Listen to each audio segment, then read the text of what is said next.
नारायणाखिल गुरो भगवन् नमस्ते। पृष्ठ 20।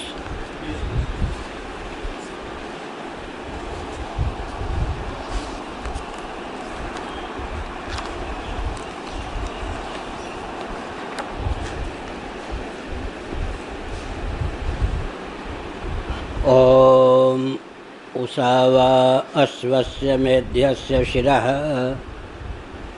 सूर्यश्चक्षुर्वातः प्राणो व्यात्तमग्निर्वैश्वानरः संवत्सर आत्मा श्वस्य मेध्यस्य दौः पृष्ठमन्तरिक्षमुदरं पृथ्वीपाजस्यं दिशः पार्श्वे अवान्तरदिशः पार्श्ववा ऋतवोऽङ्गानि मासाश्चार्धमासाश्च पर्वाण्यहोत्राणि प्रतिष्ठा नक्षत्राण्यस्थीनि नभो मांसानि ऊर्वदेहगुं सिकताः सिन्धवो गुधा यकृच्च क्लोमानः क्लोमानश्च पर्वता ओषधयश्च वनस्पतयश्च लोमान्युद्यन् पूर्वार्धो निम्लोचञ्जघनार्धो यद्विजृम्भते तद्विद्योतते यद्विधूनुते तत्स्तनयति यन्मेहति तद्वर्षति वागेव अस्य वाक्। नारायण। मेध्य पशु के रूप में अश्वमेध याग में अश्व प्रयुक्त और विनियुक्त होता है। द्रव्य के रूप में अश्व की प्रधानता है। ऐसी स्थिति में धारणा के द्वारा अश्व के अंग प्रत्यंग में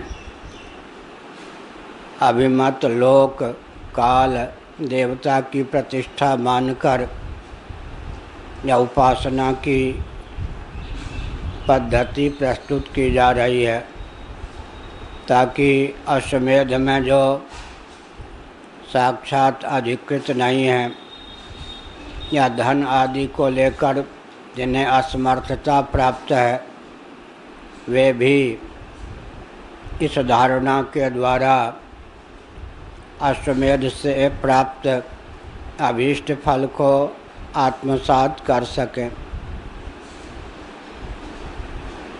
उषावा अश्वस्य मेध्यस्य शिरः, यह जो यज्ञीय पशु मेध्य पशु अश्व है, इसका सिर ब्राह्म मुहूर्त है।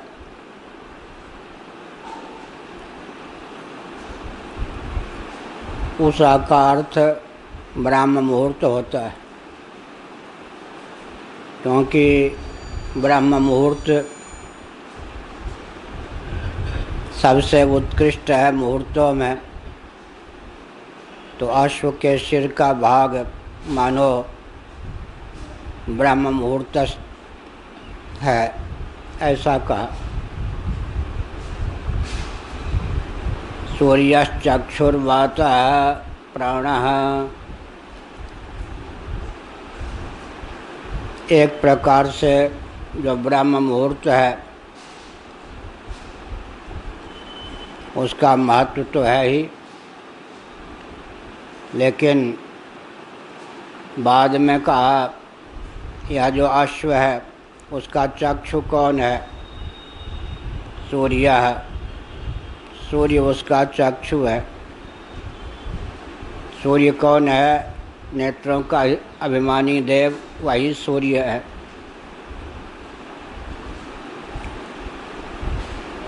सूर्य भी अधिदैव है।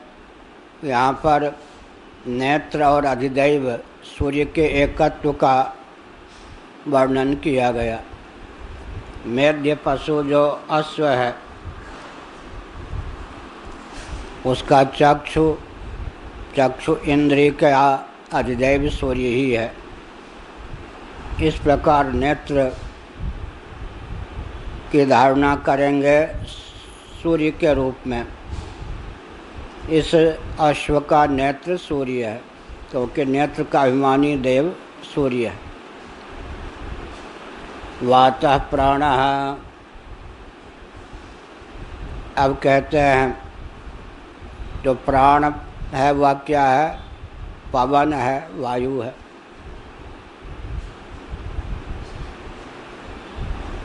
बाह्य जो वायु तत्व है वही अभ्यंतर प्राण के रूप में स्फुरित है, इस प्रकार कह सकते हैं। अभ्यंतर पवन का नाम प्राण हो जाता है, बाह्य प्राण का नाम पवन हो जाता है। यद्यपि प्रक्रिया की दृष्टि से बाहर का जो वायु तत्व है वह पंचीकृत है और अभ्यंतर जो प्राण तत्व है अपंचीकृत है, लेकिन प्रत्यक्ष ऐसा परिलक्षित होता है कि जब हम सांस ग्रहण करते हैं तो बाह्य पवन ही अभ्यंतर प्राण के रूप में परिणत हो जाता है। इसलिए प्रक्रिया की दृष्टि से अगर हम अभ्यंतर प्राण पवन को अपंचीकृत माने, तब समाधि में जब प्राण स्पंदन से विहीन प्राण शेष रहता है और वह वृत्ति विहीन चित्त से तादात्म्यपन्न होकर शेष रहता है, उस दशा में हम मान सकते हैं कि अपंचीकृत जो वायु तत्व है वह प्राण के रूप में हमारे जीवन में सन्निहित है। वायु व प्राण का एकत्व है ही, दोनों ही वास्तव में बाह्य अभ्यंतर भेद के होने पर भी एक हैं। हाँ,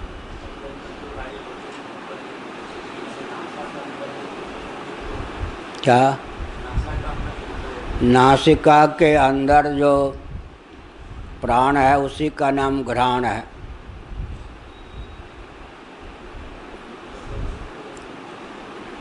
प्रक्रिया के अनुसार घ्राण कहें तो, नासिकावर्ती प्राण कहें तो, ये सब के सब अपंचीकृत पंचभूतों के कार्य हैं या नहीं? अपंचीकृत पंचभूतों के सम्मिलित 3/4 सात्विक अंश से अंतःकरण उत्पन्न होता है और अपंचीकृत पंच महाभूतों के 3/4 राजस अंश से प्राण उत्पन्न होते हैं। क्रिया शक्ति प्रधान प्राण को राजस कहा गया, रजः कर्मणि भारत।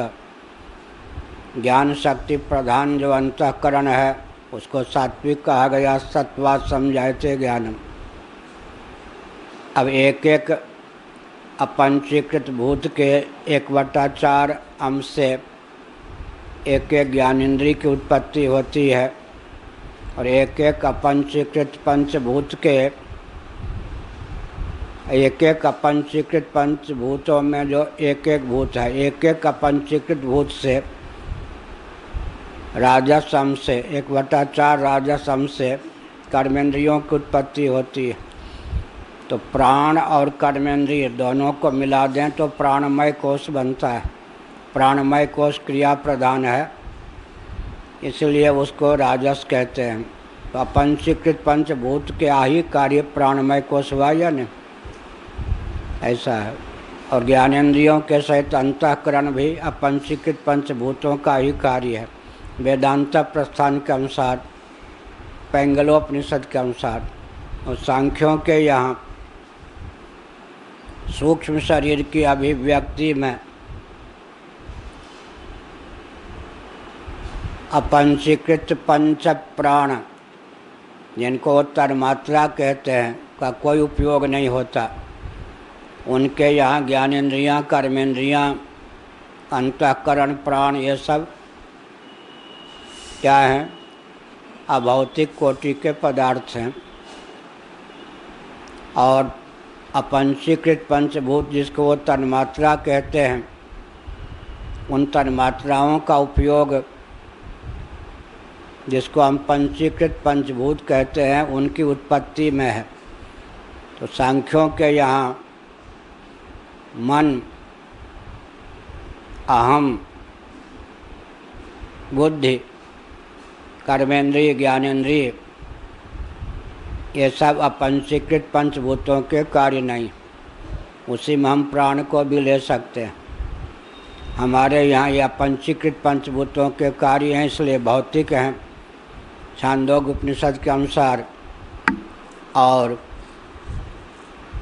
पैंगलोपनिषद के अनुसार। इसीलिए मैंने कहा कि बाहर का जो पवन है, वायु तत्व है, वो पंचीकृत है। अभ्यंतर वायु तत्व को हम क्या कहेंगे? अपंचीकृत। लेकिन सामान्य रीति से मालूम पड़ता है कि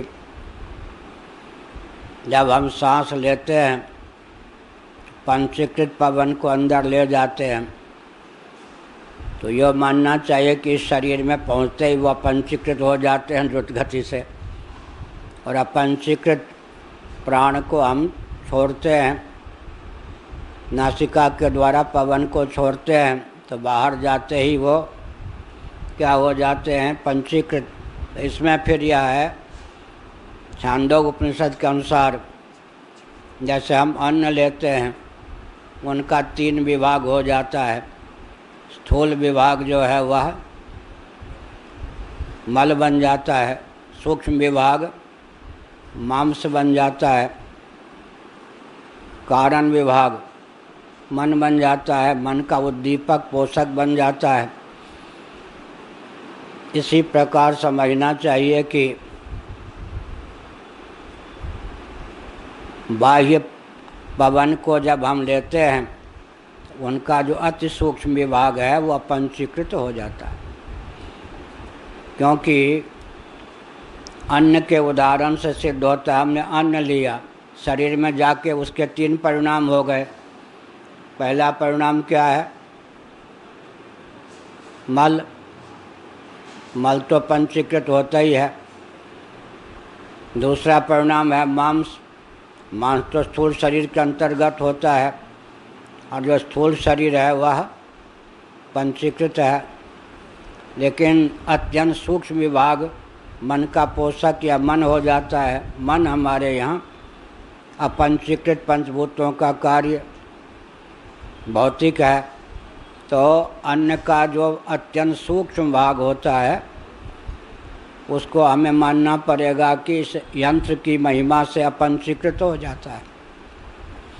ऐसे वायु का भी वहाँ तो अत्रिविकृत की प्रक्रिया है छांदोग्य में। तैत्तिरीय उपनिषद के अनुसार लेंगे तो अंतर्भाव न करके पृथक पृथक तत्व मानना पड़ेगा। जलवायु कहते हैं ना, तो जल में वायु का अंतर्भाव हो जाता है। और पृथ्वी भी स्थिर है, अपेक्षाकृत आकाश स्थिर है। तो त्रिविधकरण की प्रक्रिया में पृथ्वी में आकाश का अंतर्भाव हो जाता है, जल में वायु का। अंतर्भाव न करें तो पंचीकरण की प्रक्रिया बन जाती है। तो पंचीकृत जो पवन है वह इस शरीर में प्रविष्ट करके जब उसका अत्यंत सूक्ष्मतम भाग हो जाता है, तब वह अपंचीकृत प्राणादि के रूप में परिणत हो जाता है, ऐसा मान सकते हैं। उदाहरण के लिए, हमने 1 बोरा धान डाला मशीन में, लखीमपुर में हमने देखा तो उस दान के 3-4 परिणाम निकल आए तत्काल 5 मिनट के अंदर। एक भूसी के रूप में 1 नंबर के चावल, 2 नंबर के चावल, 3 नंबर के चावल, उसमें 3-4 परिणाम करके दिखा दिया। तो इसका अर्थ हुआ कि बाहर के धान को अंदर डालते हैं, भूसी अलग, चावल अलग। इसी प्रकार से पंचीकृत अन्न, जल, तेज, वायु हम ग्रहण करते हैं, लेकिन शरीर में पहुंचकर शरीर की क्षमता के अनुसार, जीवित शरीर की क्षमता के अनुसार जब उनका विभाग होने लगता है तब अत्यंत सूक्ष्म विभाग जो होता है वह पंचीकृत हो जाता है। भगवान ने तो अपंचीकृत पंचभूतों को पंचीकृत बना दिया और प्रलय की दशा में पंचीकृत पंचभूतों को भगवान अपंचीकृत बना देंगे, लेकिन वो प्रक्रिया जीव के जीवन में भी चरितार्थ। क्या हम नित्य ही अन्न, जल, तेज, वायु का बाहर से ग्रहण करते हैं? तो अन्न, जल, तेज, वायु जो बाहर से ग्रहण करते हैं उसके 3 परिणाम छांदोग्य उपनिषद के 6ठे अध्याय के अनुसार हो सकते हैं, होते हैं। स्थूल, सूक्ष्म, अत्यंत सूक्ष्म। अत्यंत सूक्ष्म को हम कारण भी कह सकते हैं। उसका जो कारण विभाग होता है वह अपंचीकृत हो जाता है, क्योंकि अपंचीकृत जो वाक, मन, प्राण इत्यादि हैं उनका पोषक बन जाता है। तो पोष्य पोषक भाव साजात्य में होता है, वैजात्य में नहीं होता।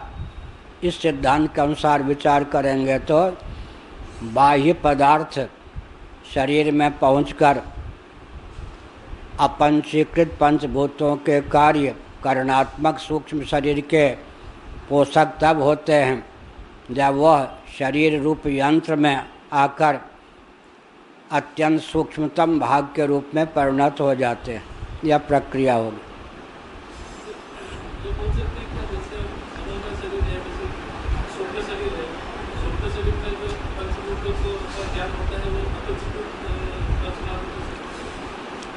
क्या कह रहे? शरीर के अंदर या बाहर?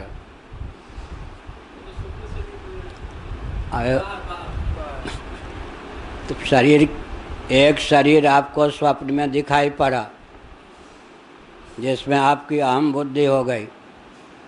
कहते हैं ना, आज मैंने स्वप्न में यह देखा, यह पक्षी हो गया, या ऐसा देखा अपने आप को। और एक है उस शरीर के बाहर का भाग। अब विचार करें तो दोनों के दोनों मन के तो अंदर ही हैं, केवल बाहर भीतर का भ्रम ही होता है। तो जिस स्तर का स्थूल शरीर है स्वप्न में, जिसमें हमारी अहम बुद्धि होती है, वो स्थूल है नहीं। जिसमें हमारी स्थूल बुद्धि होती है, अहम बुद्धि होती है, उस शरीर के अंदर ज्ञानेंद्रियाँ, कर्मेंद्रियाँ, अंतःकरण, प्राण उसी प्रकार हैं जिस प्रकार जागृत में। और एक बाह्य, अब उस शरीर से बाहर जो कुछ हमको परिलक्षित होता है, और दोनों की दृष्टि से विचार करें तो वो सब के सब मनोमय हैं। मनोमय हैं तो उनमें स्थूलता कहीं नहीं है, स्थूलता की प्रतीति है। स्वप्न के शरीर को कोई आतंकवादी स्वप्न का ठाई कर दे तो रक्त प्रवाहित होता हुआ परिलक्षित होगा, लेकिन प्रामाणिक रीति से विचार करने पर जब हमारा शरीर कौन था? मनोमय था। तब मन में तो सप्त धातुओं का सन्निवेश नहीं होता। तो हमारे स्वप्नावस्था में जिस शरीर को किसी स्वप्न के आतंकवादी ने ठाई किया, उससे रक्त की धारा बही, वो वास्तव में रक्त वहाँ था ही नहीं, असप्त धातुमय स्वप्न का शरीर होता है। लेकिन वासना की प्रगल्भता से उस समय भ्रम होता है कि शरीर से रक्त आप्लावित हुआ। एक जादूगर होता है, इंद्रजालिक मायावी, सबके देखते देखते आँख में छुरा चुभो लेता है, रक्त की धारा बहने लगती है, इसका नाम शंकराचार्य जी ने लिखा है चक्षुर्बंध, दृष्टिबंध, दृष्टिर्बंध, चक्षुर्बंध। तो हमारी दृष्टि का वह दोष है या सचमुच में उसकी आंख से रक्त की धारा बहती है? चक्षुर्बंध, वो संकल्प के द्वारा, जादूगरी के द्वारा हमारे चक्षु को, हमारे नेत्र को, हमारी आँख को बांध देता है। जैसा दिखाना चाहता है वैसा देखने के लिए हम बाध्य होते हैं। तो फिर हुआ क्या, वो जादूगर के आँख से सचमुच में रक्त नहीं बहता है, लेकिन हमको रक्त बहता हुआ दिखाई पड़ता है। इसी प्रकार स्वप्न का शरीर सप्त धातुमय है ही नहीं, मनोमय है। मन चूँकि सप्त धातुमय नहीं है, इसलिए स्वप्न का शरीर भी सप्त धातुमय नहीं है, लेकिन वहाँ हमको भ्रम हो जाता है सप्त धातुमय शरीर है, ऐसे ही तो मान्यता होती है ना। अब ये तो वेदांत के अनुसार, और नैयायिक वैशेषिक मन को अभौतिक मानते हैं, अणुपरिमाण परिमित मानते हैं, न भूत मानते हैं न भौतिक मानते हैं। उनके यहाँ तो स्वप्न का सारा व्यवहार स्मृति रूप मान के भी हमको मानना पड़ेगा क्या अभौतिक होता है। सांख्यों के यहाँ भी मन अहम की परंपरा में है, पंच तन्मात्राओं की परंपरा में नहीं है। इसलिए सांख्यों के अनुसार भी मन असप्त धातुमय ही नहीं, अभौतिक भी होता है। हमारे यहाँ मन क्या है, असप्त धातुमय तो है। स्वप्न का शरीर असप्त धातुमय है लेकिन अभौतिक नहीं। उनके यहाँ स्वप्न का शरीर अभौतिक भी है, असप्त धातुमय भी है।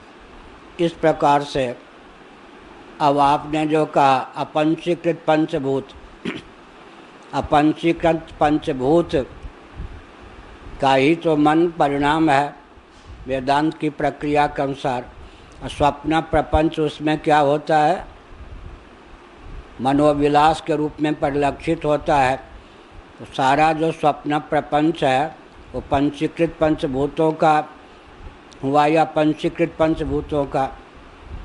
लेकिन पंचीकृत पंचभूतों में पृथ्वी आदि को हम नेत्र के द्वारा देख सकते हैं, और अपंचीकृत भूत जो होते हैं वो तो हमारे नेत्र के भी उपादान कारण हैं। क्या जो नेत्र का भी उपादान कारण है उसको हम अपंचीकृत तेज से नेत्र बनाना, तो अपंचीकृत तेज को हम नेत्र के द्वारा कैसे देख सकते हैं। लेकिन स्वप्नावस्था में नेत्र के द्वारा हम रूप का ग्रहण करते हैं।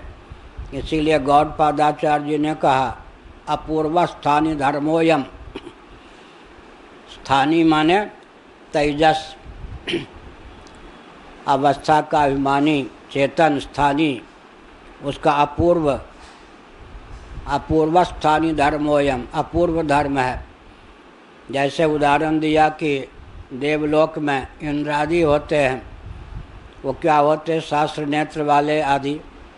तो मानवोचित आकृति परिलक्षित होने पर भी मानव से विलक्षण उनकी रूपरेखा होती है, वो देवता होते हैं। ऐसे स्वप्नावस्था में यहाँ के शरीर को पहुँचा सकते हैं। यहाँ के किसी भी पदार्थ की गति स्वप्न में है नहीं है ना।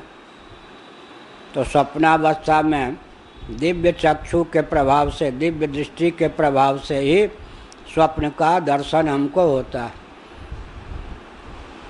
जैसे यशोदा जी को भगवान लाला कन्हैया श्री कृष्ण के मुख में अहम तत्व इत्यादि का दर्शन हुआ, तो अहम तत्व का दर्शन नेत्रों के द्वारा कैसे होगा।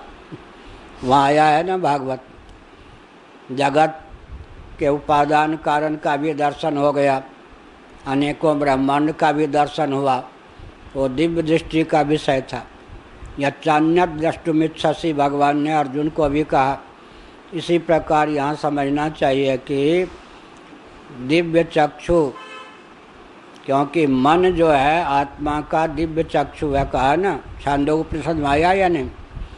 दिव्य चक्षु क्यों है मन, क्योंकि भूत भविष्य वर्तमान तीनों कालों में मन की गति है और ज्ञानेंद्रिय कर्मेंद्रिय के द्वारा जिसका अधिगम या विसर्जन होता है मनोयोग के बिना हो ही नहीं सकता है। इसका अर्थ क्या हुआ? मन जीव का दिव्य चक्षु है। मन की दिव्यता को सिद्ध किया गया छांदोग्य में। इसी प्रकार स्वप्नावस्था में क्या होता है? जो भी हमको दृश्य परिलक्षित होता है वह दिव्य चक्षु का विषय होता है, प्राकृत चक्षु का विषय नहीं होता। गीता में 3 प्रकार के चक्षु का वर्णन है, एक स्वचक्षु, एक दिव्य चक्षु और एक ज्ञान चक्षु। न तो माम शक्य से द्रष्टु मने नैव स्वचक्षुषा दिव्यम ददामि ते चक्षु पश्चिमे योगमैश्वरम। और क्षेत्रज्ञयोरेव मंतरम ज्ञान चक्षुषा भूत प्रकृति मोक्षम च ये विदुर्यान्ति ते परम विमूढ़ा नानुपश्यन्ति पश्यन्ति ज्ञान चक्षुषा। 11वें, 13वें, 15वें अध्याय में स्वचक्षु, दिव्य चक्षु, ज्ञान चक्षु का वर्णन किया गया। 11वें में स्वचक्षु और दिव्य चक्षु का, 13वें और 15वें में ज्ञान चक्षु का। तो स्वप्नावस्था में जो कुछ हमको दृष्टिगोचर होता है, दृश्य परिलक्षित होता है, वो दिव्य चक्षु का विषय। और गाढ़ी नींद में मन ही सो गया तो दिव्य चक्षु, जीव का मन जो है दिव्य चक्षु है छांदोग्य उपनिषद के अनुसार। तो गाढ़ी नींद में अहमिचा प्रसुप्ते, मन सो गया, अंतःकरण सो गया, तो वहाँ दिव्य चक्षु से भी क्या दर्शन होगा? चक्षु ही सो जाए तो दिव्य चक्षु क्या कहें? तो ज्ञान चक्षु से हमको इसीलिए चेतोमुख कहा गया ना। क्या? एकोनविंशति मुखा और सुषुप्ति में चेतोमुखा। तो ज्ञान चक्षु से हमको क्या होता है? सुषुप्ति अवस्था का अधिगम ज्ञान चक्षु से होता है, ज्ञान चक्षु से। क्योंकि अज्ञान का भी ज्ञान होता है। अज्ञान का ज्ञान किससे होगा? अज्ञान से होगा। जागृत अवस्था में स्मरण क्या होता है? सुखम हम स्वापसम न किंचित अवेदिसम मम अप्यहम नाज्ञासिसम। तो अज्ञान का भी स्मरण होता है, न किंचित अवेदिसम। और सुख का भी स्मरण होता है, सुख भी वहाँ क्या? सुख भी वहाँ मनोवृत्ति रूप नहीं है। ऐसी स्थिति में सुख और अज्ञान का जिसके द्वारा ज्ञान होता है वो दिव्य चक्षु है या स्वचक्षु है या ज्ञान चक्षु? ज्ञान चक्षु है। तो रोज ही हमको 3 चक्षु प्राप्त हैं। जागृत में स्वचक्षु, स्वप्न में दिव्य चक्षु, सुषुप्ति में ज्ञान चक्षु, समाधि में भी ज्ञान चक्षु। क्योंकि द्वैत की प्रतीति न होना और शरीरत्व की प्राप्ति होना सुषुप्ति और समाधि में समान है, अब अंतर भेद होने पर भी। यह हुआ। क्या?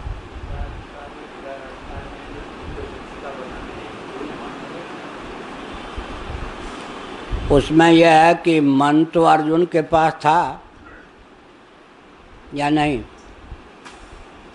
अर्जुन के पास भी मन था, लेकिन भगवान ने कहा न तो माम शक्य से द्रष्टु मने नैव स्वचक्षुषा। स्वचक्षु के द्वारा तुम मेरे इस विश्वरूप का, विराट स्वरूप का दर्शन नहीं कर सकते। तो फिर अनुग्रह करके दिव्यम ददामि ते चक्षु, तुझे मैं दिव्य चक्षु प्रदान किए देता हूँ, ऐसा कहा या नहीं? तब प्रश्न उठता है कि मन तो हमारे पास भी है, आपके पास भी है, लेकिन स्वप्नावस्था में वो जो मन है वो दिव्य चक्षु का रूप धारण कर लेता है, जागृत में क्यों नहीं करता? तो इंद्रिय शरीर तादात्म्यापत्ति के कारण दिव्य चक्षु मन होने पर भी स्वचक्षु के रूप में परिणत हो जाता है। ठीक? क्योंकि स्वप्नावस्था में महाभारत शांति पर्व के अनुसार कर्मेंद्रियाँ सो जाती हैं, ज्ञानेंद्रियाँ सो जाती हैं, बाह्य विषयों का भान विलुप्त हो जाता है, स्थूल शरीर का भान विलुप्त हो जाता है। मन का स्थान जो है, मन वहीं स्थित हो जाता है और आत्मा के उन्मुख भी हो जाता है। तो मन चाहे जागृत में हो चाहे स्वप्न में, दिव्य चक्षु है, जीव का दिव्य चक्षु मन है। लेकिन दिव्य चक्षु होने पर भी इंद्रिय तादात्म्यापत्ति, देह तादात्म्यापत्ति, विषय तादात्म्यापत्ति के कारण उसकी दिव्यता कुंठित रहती है। लेकिन स्वप्नावस्था में स्थूल प्रपंच का अधिगम नहीं हो सकता, स्थूल शरीर का अधिगम नहीं हो सकता, क्योंकि इंद्रियां भी सो जाती हैं। इंद्रिय तादात्म्यापत्ति सचमुच में नहीं हो सकती, क्योंकि सधी स्वप्नो भूत्वा, इस श्रुति के अनुसार अंतःकरण ही वहाँ पर इंद्रिय के रूप में परिलक्षित है। तो इंद्रिय तादात्म्यापत्ति भी वहाँ पर सचमुच में नहीं है। तो आत्म तत्व का जो मन है वह दिव्य चक्षु होकर प्रकट कब होता है? जब स्वप्नावस्था होती है। अब जो ऋषि मुनि होते हैं त्रिकालदर्शी, मन को कहा ना त्रिकालदर्शी, मन की भूत में भी, वर्तमान में भी, भविष्य में भी गति है, इस समय भी। लेकिन इंद्रिय वर्तमान में ही, जिस समय नेत्र के द्वारा रूप का दर्शन करते हैं वो वर्तमान दशा है। इंद्रियों की गति तीनों काल में नहीं है, मन की गति तीनों काल में है। इतना अंश तो दिव्य चक्षु का इस समय भी है। लेकिन ऋषि मुनि जो इंद्रिय तादात्म्यापत्ति से विहीन होते हैं, विषय तादात्म्यापत्ति से विहीन होते हैं, स्थूल शरीर में अहमिति से विहीन होते हैं, उनके मन में वह क्षमता होती है जो योग्यता हमको स्वप्न में मिल जाती है, वह उनको जागर दशा में भी प्राप्त होती है। ठीक, इतना तो कह दिया, एक ग्रंथ में मिलेगा ये सब। इसीलिए परंपरा से इन ग्रंथों का अध्ययन करना चाहिए। अब जो ब्रह्म मुहूर्त है, नेत्र के अधिदैव सूर्य हैं, लेकिन ब्रह्म मुहूर्त की या ब्रह्म मुहूर्त की प्राप्ति भी सूर्य के अनुग्रह से ही मान्य है। इसलिए आंशिक ब्रह्म मुहूर्त के देवता सूर्य होते हैं, लेकिन पूर्ण रूप से इन नेत्र इंद्रिय के देवता कौन है? सूर्य।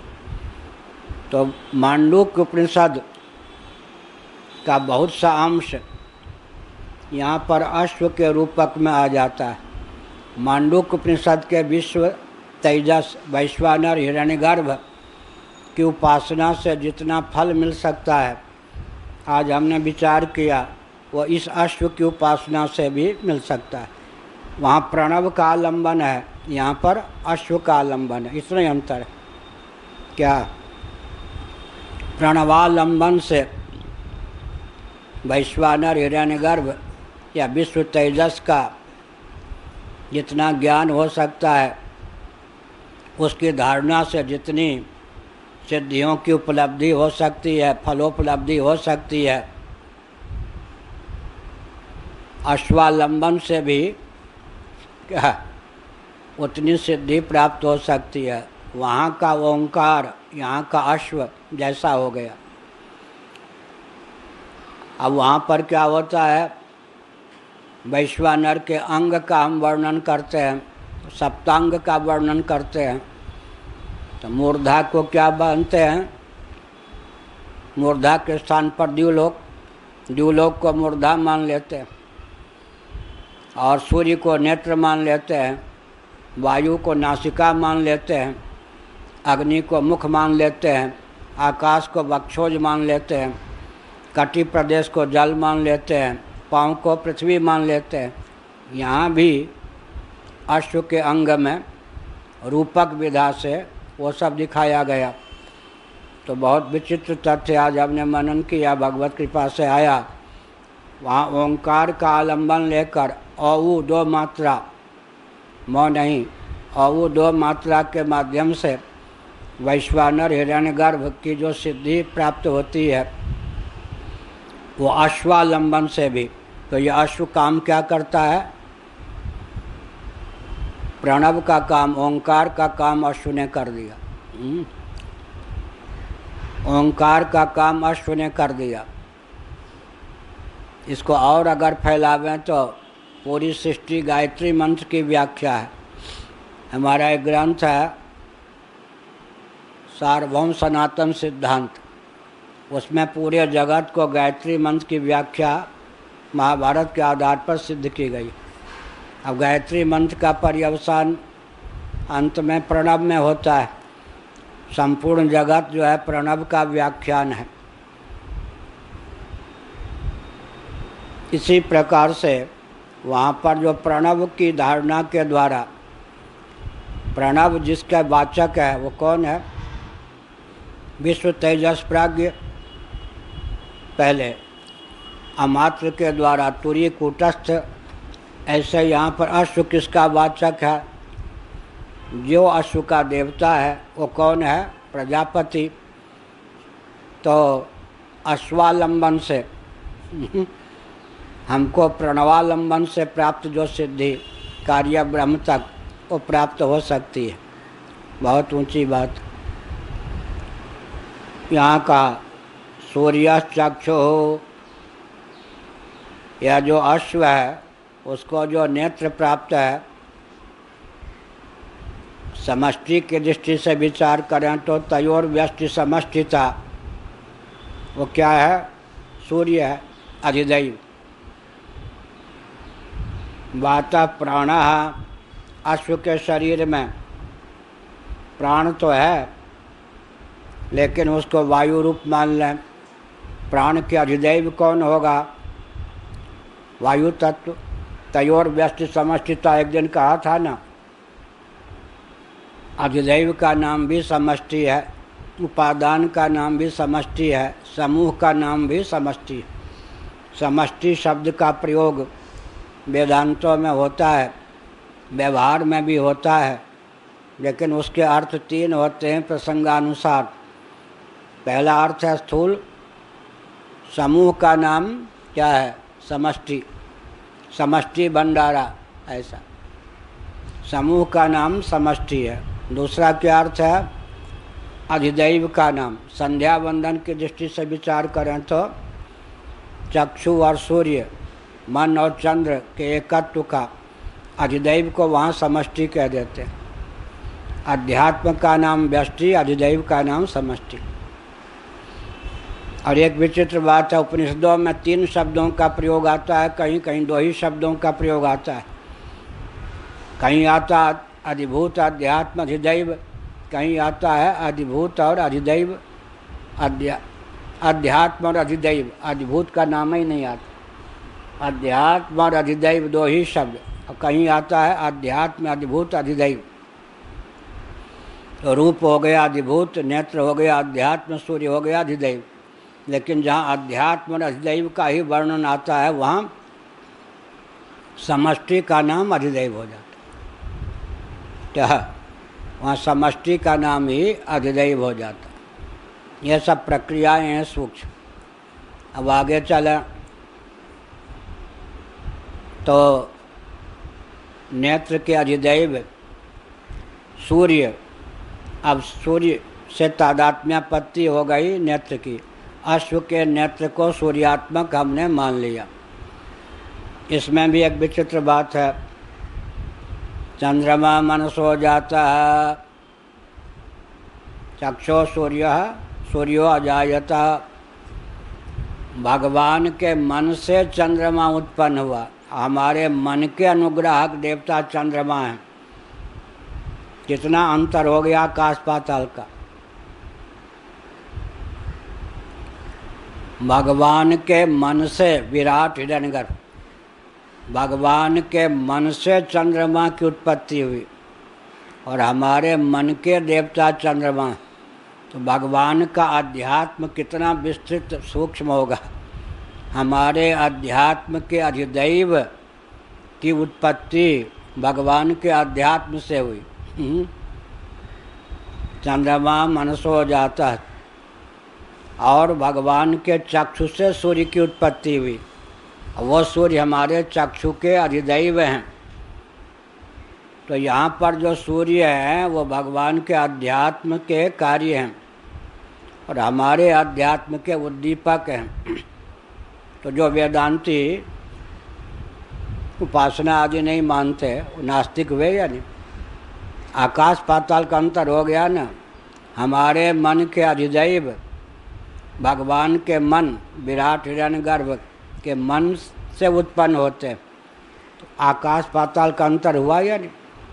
इस प्रकार से तो अब अश्व के नेत्र को हम क्या मानेंगे? नेत्र के अनुग्राहक सूर्य मान लें। क्या अर्थ हुआ? अश्व के शरीर में हिरण्यगर्भ का चिंतन, अश्वालंबन, अश्व का आलंबन लेकर हिरण्यगर्भ का चिंतन। या अश्व के शरीर को हमने क्या कर दिया? समष्टि में विलीन करके हिरण्यगर्भात्मक बना दिया। क्योंकि अश्वमेध में मुख्य घटक है अश्व। अश्वमेध का देवता है प्रजापति। इस प्रजापति का अर्थ है हिरण्यगर्भ। इसलिए अश्व की हिरण्यगर्भ रूपता हो गई। जब हिरण्यगर्भ रूपता हो गई तब अश्व के जो नेत्र हुए और विचार करके देखें तो सूर्य हो गए। और अश्व के जो प्राण हैं विचार करके देखें, प्राण का अधिदैव कौन है? वायु तत्व। अब प्राण का अधिदैव वायु तत्व माने तो वायु को अपंचीकृत भी कह ही सकते हैं। अपंचीकृत प्राण का अधिदैव पंचीकृत पवन को माने या पंचीकृत पवन को माने? तो यहाँ वायु से अपंचीकृत पवन भी मान सकते हैं। वायु का अधिदेव, प्राण का अधिदेव वायु। वायु माने कौन सा है? प्राण तो अपंचीकृत है, तो अपंचीकृत जो पवन है उसको हम मान सकते हैं अधिदेव।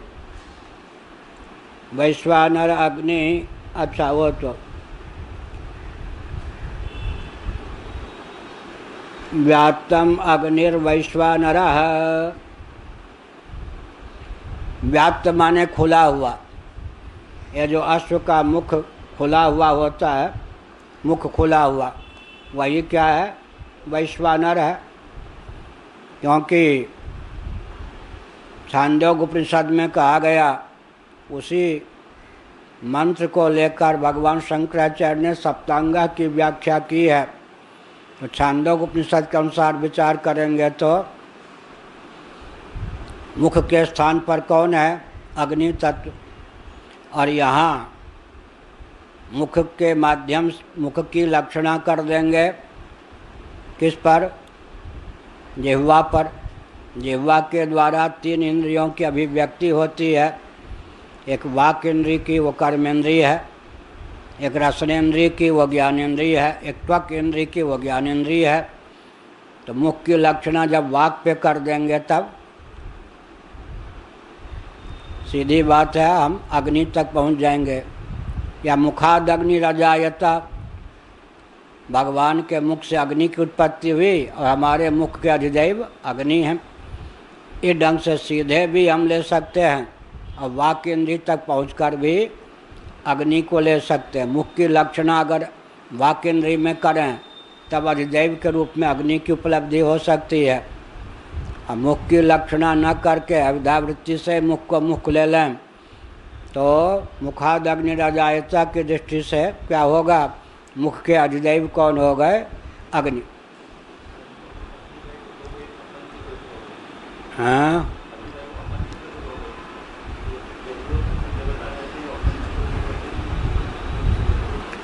ऐसा है ना कि सांख्य प्रस्थान के अनुसार अगर विचार करें तो सात्विक अहम के कार्य होते हैं देवता। तामस अहम से उत्पन्न होते हैं तन्मात्रात्मक अपंचीकृत पंचभूत। तन्मात्राएँ उत्पन्न होती हैं तामस अहम से। अधिदैव जो उत्पन्न होते हैं वो सात्विक अहम से। सांख्य प्रस्थान के अनुसार अभौतिक हो गए। और हमारे यहाँ विचार करेंगे तो अधिदैव की उत्पत्ति कहाँ से मानेंगे? अधिदैव तो प्रकाशात्मक होते हैं ना, तो हम भी सात्विक अंश से मान लेंगे तो पंचीकृत वैसे ही हो गए। क्या सात्विक अंश से मन हो गया पंचीकृत, तो मन के अधिदैव जो चंद्रमा होंगे वो मन से घटिया होंगे या बढ़िया? नेत्र पंचीकृत, अतीन्द्रिय नेत्रेंद्रिय पंचीकृत, तो उसके जो अधिदैव होंगे वो मन से घटिया या बढ़िया या समान कोटि के? समान कोटि के होने पर भी भाष्य भाषक भाव होगा। सूर्य हो जाएंगे भाषक, नेत्रेंद्रिय हो जाएगी भाष्य, तो फिर अपंचीकृत मानना ही पड़ेगा। तो यहाँ पर एक प्रकार से सांख्यों की प्रक्रिया जो है कि सात्विक अहम के से देवताओं की उत्पत्ति हुई और मन की उत्पत्ति हुई, ऐसा वो मानते हैं। तो सात्विक अहम से हम देवताओं की उत्पत्ति तो मान ही सकते हैं। और हमारे पास उपनिषदों के वचन हैं, मन की भौतिकता है और एक ढंग से उपनिषदों की एक प्रक्रिया है, बाकी बुद्धि इत्यादि की अभौतिकता है। वो प्रक्रिया अभी लोक में प्रसिद्ध नहीं है, वेदों में उपनिषदों में है। एक हमारा ग्रंथ है सृष्टि संदर्भ, उसमें हमने उन प्रक्रियाओं का उल्लेख किया है। और कहीं पर ये पुस्तकालय में जो सामग्रियाँ इधर उधर हैं, कहीं पर वो निबंध भी होगा, एक पुस्तक हस्तलिखित है सृष्टि संदर्भ। वो सब प्रक्रिया उपनिषदों की बहुत सी ऐसी हैं जो आजकल कहीं ग्रंथ में उपलब्ध नहीं, और वेदांती आजकल के तो बिल्कुल नहीं जानते। 1,000 वर्ष से वो प्रक्रियाएं क्या हैं? समादृत नहीं हैं, उपेक्षित हैं। बहुत सी प्रक्रिया तो जानते नहीं वेदांती, 1,000 वर्ष से लुप्त है। ऐसे ही जो गणित की हमारी पुस्तकें हैं भगवान सूर्य की कृपा से प्राप्त, 5-5 हजार वर्ष पहले जो प्रक्रिया लुप्त हो गई थी गणित की, जो आजकल को तो क्या 5,000 वर्ष पहले ही वो सब प्रक्रिया हमको मिल रही है भगवत कृपा से, और हम ग्रंथ में डाल रहे हैं। अभी 12वां गणित का ग्रंथ लिख रहे हैं, 11 हो गए, 10 प्रकाशित हुए हैं, एक कंप्यूटर पर हो गया ना, गणितालोक 10वां था, एक हो गया वो 24 बिंदु वाला, और ये 12वां ग्रंथ लिख रहे। अक्षरांक मालिका, अक्षरांक मालिका, अक्षर और अंक दोनों में तालमेल बैठाने वाला गणित का ग्रंथ अक्षरांक मालिका, एक 12वां ग्रंथ गणित पर लिख रहे। तो हमने ये बताया कि उतना विस्तार पूर्वक न जाएं, क्यों पाठ भी होना है। तो यहाँ पर मुख के देवता कौन हो गए? अग्नि। लेकिन खुला हुआ मुख, बंद मुख क्यों नहीं कहा? थोड़ा संकेत कर दिया, खुला हुआ मुख। खुला हुआ मुख होगा तब तो वाक् इंद्रिय का उपयोग होगा। अच्छा, मुख खुला होगा तब वाक् इंद्रिय का उपयोग होगा ना। मौनी बाबा रहेंगे तब, मुँह बंद कर देंगे तब अकुह विसर्जनीया नाम कंठ इत्यादि जो हैं क्या होंगे? कंठ का उपयोग ही नहीं होगा तब, तालु इत्यादि का। इसलिए खुला हुआ मुख, इससे लगता खुला हुआ जो कहा ना, व्यात्तम जो कहा खुला हुआ, इससे लगता वाक् इंद्रिय की ओर संकेत। नहीं तो मुखादग्निरजायत से तो अभी खुला हुआ क्या, मुख चाहे बंद हो चाहे, लेकिन मुख को मुख तब कहते हैं जब खुला हुआ हो, एक प्रकार से संकेत है वाक् इंद्रिय की ओर, ऐसा लगता। नहीं तो व्यात्तम क्यों कहा? संवत्सर आत्मा अश्वस्य मेध्यस्य, अश्वस्य मेध्यस्य शब्द का जो प्रयोग है, इन दोनों शब्दों का अश्वस्य मेध्यस्य सबके साथ अनुगत, मेध्य अश्व का अमुक, मेध्य अश्व का अमुक, ऐसे। यह जो संवत्सर है आत्मा है, यहाँ आत्मा का अर्थ शरीर है।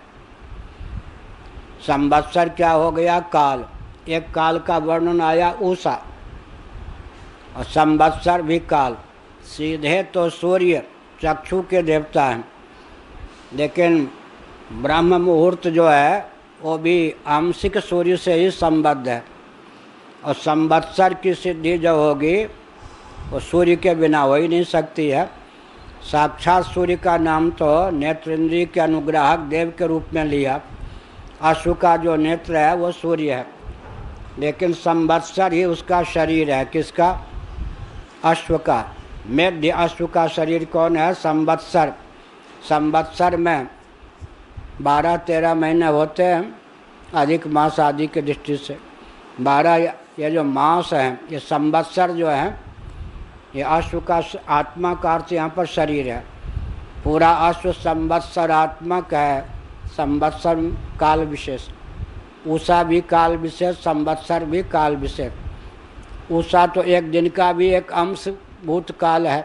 संवत्सर में तो 12-13 महीने का अंतर्भाव है। तो संवत्सर उषा की अपेक्षा बहुत उन्नत काल है। एक कालावयव के रूप में संवत्सर है, लेकिन उसका बहुत ऊंचा अंश कौन हो गया? संवत्सर। वो संवत्सर कौन है? आत्मा। आत्मा का अर्थ यहाँ पर है अश्व का शरीर। अश्व का जो शरीर है वो संवत्सरात्मक है, कालात्मक है। अब इसको अगर वहाँ ले जाएंगे प्रजापति पर तो क्या कहेंगे? प्रजापति जो हैं वो कौन हुए? ब्रह्मा जी। ब्रह्मा जी कौन हैं? कालात्मक है। काल की सिद्धि किससे होती है? बुद्धि से, व्यष्टि में। और समष्टि में बुद्धि का अर्थ महत्त्व, और महत्त्व के अभिमानी या उनमें तादात्म्यपन्न चेतन का नाम प्रजापति या ब्रह्मा। इसीलिए ब्रह्मा जो होते हैं कालात्मक होते हैं, क्योंकि उनके आधार पर ही, उनकी आयु के आधार पर ही सृष्टि संरचना, सृष्टि संहार की प्रक्रिया चलती है। इसलिए अश्व को हमने मान लिया। अश्वमेध में जिसके निमित्त अश्व का उपयोग और विनियोग होता है, अश्व को तद्रूप मान लिया। तो जैसे हिरण्यगर्भ कालात्मा है, माने संवत्सर, संवत्सर जो है उनका शरीर है, काल विशेष उनका शरीर है। वैसे ही अश्व को जब हमने हिरण्यगर्भात्मक प्रजापति रूप अधिदैव से उपमित करना प्रारंभ कर दिया, तब संवत्सर ही इस अश्व का आत्मा है, माने शरीर है। संवत्सर। द्यौः पृष्ठम। अब पृष्ठ भाग उन्नत होता है, वहाँ द्युलोक जो है उन्नत है। छांदोग्य उपनिषद के अनुसार मूर्धा जो है द्युलोक वो सिर के स्थान पर है। यहाँ पर पृष्ठ भाग के स्थान पर द्युलोक है, क्योंकि वो भी उभरा हुआ उन्नत है, वो भी ऊर्ध्वमुख है। अंतरिक्षम उदरम। अंतरिक्ष आकाश विशेष जो है, अंतरिक्ष भी पोला है। पोला है मतलब नीचे तो पृथ्वी, मकान, वृक्ष इत्यादि हैं, ऊपर सूर्य इत्यादि हैं, बीच में जो न भरा हुआ हिस्सा है आकाश का, उसी का नाम अंतरिक्ष या भुवा कहते हैं। वो क्या है? उदर है, पेट में भी अंदर खाली जगह। और क्या है फिर? पृथ्वी पादस्यम। पाद छांदसा प्रयोग है। पादस, पाद के स्थान पर पाज। वो व्याकरणों के अनुसार, ये जो वैदिक व्याकरण के अनुसार, पाणिनि सूत्र के अनुसार ये कहेंगे छांदसा प्रयोग है, वैदिक प्रयोग है। वैदिक व्याकरण के अनुसार पादस, पाद न कह के पाज का, पादस्यम। पादस्य का अर्थ हुआ पृथ्वी पैर रखने का स्थान है। वहाँ कहा गया पृथ्वी पैर है, यहाँ कहा गया पृथ्वी क्या है? पाँव रखने का स्थान है। पाँव की और पृथ्वी की तादात्म्यपत्ति हो गई। पाजस्य माने पृथ्वी पाँव रखने का स्थान। दिशा पार्श्वे अंतरिक्ष अवांतर दिशा पार्श्वा ऋतवोंगानि मासाश्चार्धमासाश्च पर्वाण्यहोरात्राणि प्रतिष्ठा। अब कहते हैं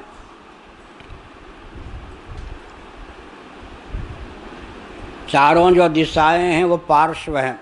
ये पार्श्व में कहेंगे तो अगल बगल दो ही हैं, दिशाएं तो चार हैं, तो अश्व यूँ करेगा ना, चारों दिशा में उसका मुख हो सकता है, मुख एक है लेकिन ऐसे।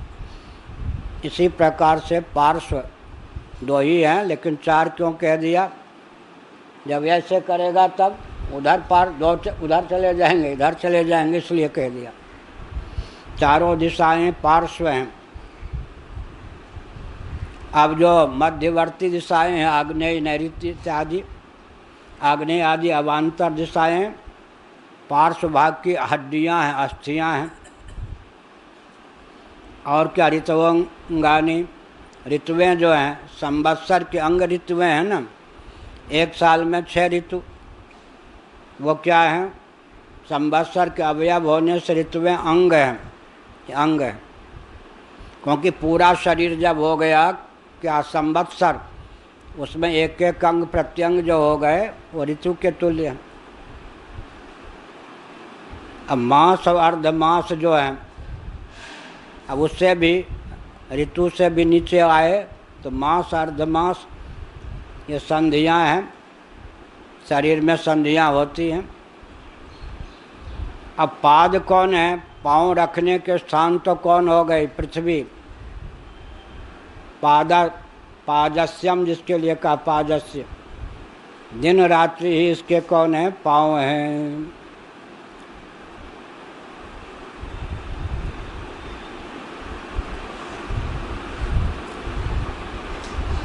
और ये जो नक्षत्राणि अस्थिनी, हड्डी भी चमकीली सफ़ेद, नक्षत्र भी चमकीले होते हैं। ये जो अस्थियां हैं वो नक्षत्र के सदृश हैं, माने नक्षत्र ही है मानो। ऐसे ही जैसे कहते हैं ना मुखचंद्र, चंद्रमुख, मुखचंद्र, चंद्रमुख, चंद्रमा ही जिसका मुख है, मुख चंद्रमा के सदृश है, तो चंद्रमुख में अंतर पड़ गया मुख चंद्र में। इसी प्रकार नक्षत्र जो हैं, ये अश्व जो मेध्य अश्व है उसके क्या हैं? अस्थियां हैं। नभो मांसानि, अब नभ अंतरिक्ष कह दिया ना उदर के स्थान पर, तो नभ के अर्थ में संकोच करना पड़ेगा, इसीलिए कहा मेघ में लक्षणा कर देंगे नभ की। मेघ जो है ये मांस के तुल्य हैं। अश्व के शरीर में जो मांस है वो मेध्य, वो मांस जो है वो क्या है? मांस। नभ माने मेघ, मेघ जो है वो मांस के तुल्य, मेघ मंडल मांस के तुल्य। उवध्यम सिकता, सिकता बालू के जो दाने बिखरे होते हैं।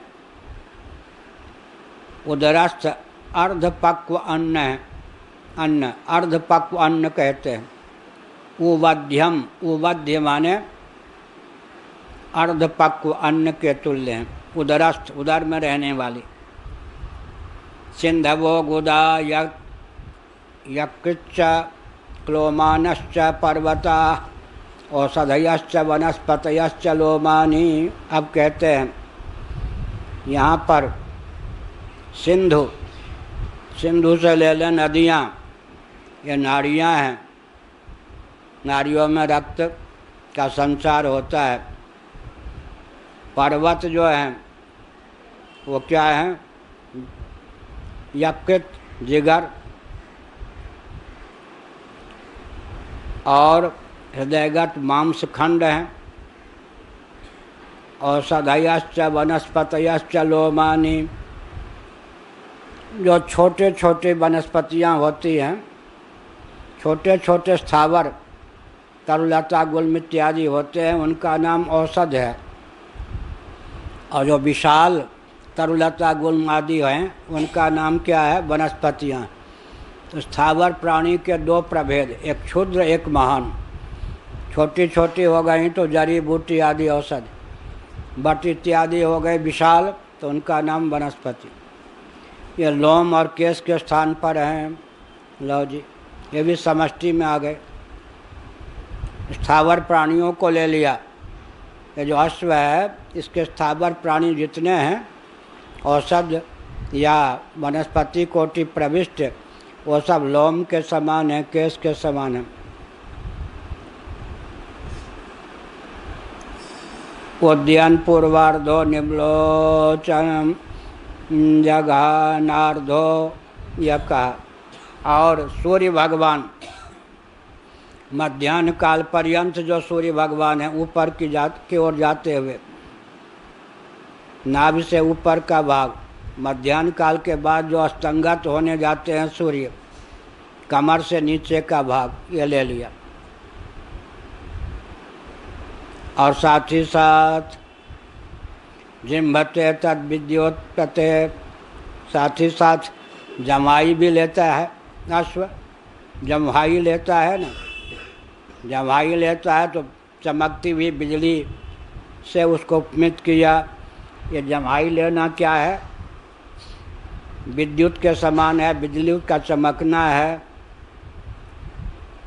और यद विधुनुते तत्स्तनयति, साथ ही साथ ये शरीर का जो विधुनन करता है, शरीर को यूँ यूँ हिलाता है, शरीर के हिलाने से मेघ गर्जन के तुल्य मानो आवाज़ आती है, तो इसका शरीर का हिलाना ही मेघ गर्जन है।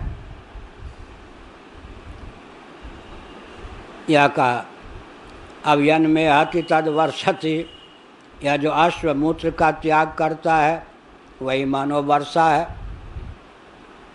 अब यहाँ वाणी को किसी के साथ सन्निहित नहीं किया। पहले कहा था ना हमने कि वाणी को अगर ले लेंगे सूर्य के साथ, अग्नि के साथ, या फिर मुख को ही अग्नि के साथ ले लेंगे, तो यहाँ पर कहा कि वागेव अस्य वाक, वाक को किसी से उपमित नहीं किया गया, वाक ही इसके वाक के स्थान पर है। वाक पे बड़ी कृपा है वाक पे कृपा है, उसका रूपक नहीं दिखाया गया, समष्टि में उसका रूप कुछ दिखाया नहीं गया। यूँ कह सकते हैं अग्नि में अंतर्भाव हो गया मुख का, लेकिन वाक के स्थान पर वाकई है।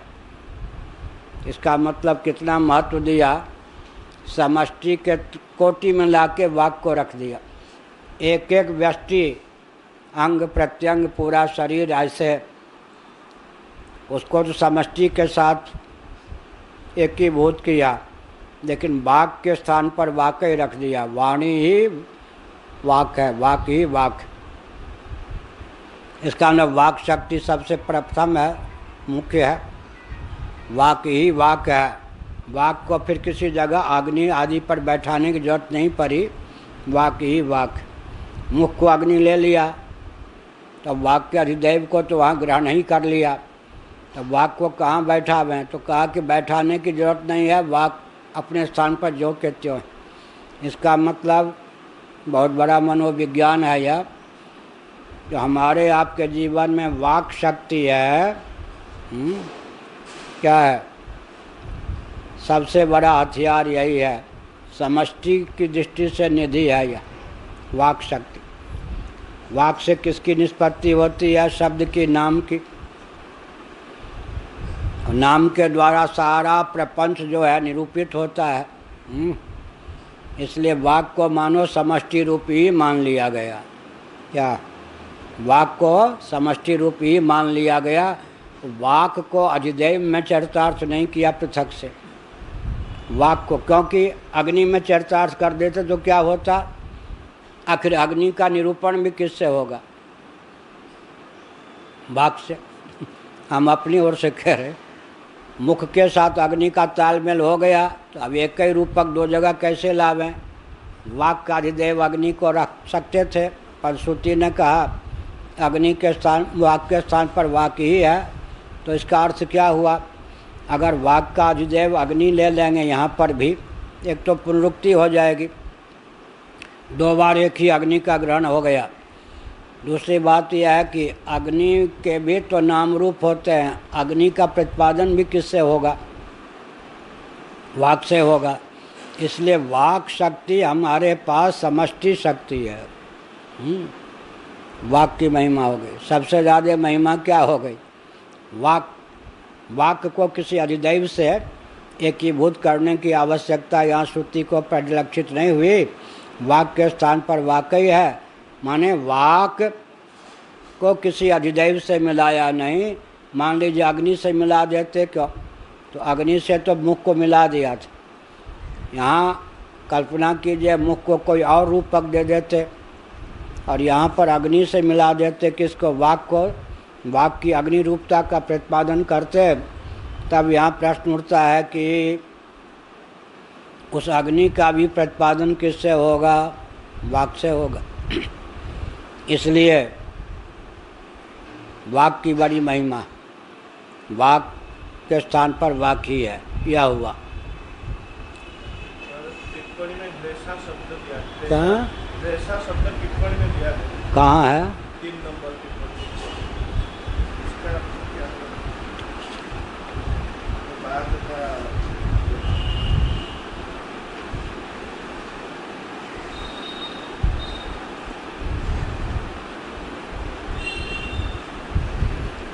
तीसरा जो है पहले शब्द के लिए है या आगे के लिए है? सुनिए पहली टिप्पणी क्या है? नहीं, केशा नाम अप्येतद उपलक्षणम है या नहीं? लोमानी के लिए कहा केश का भी उपलक्षण है,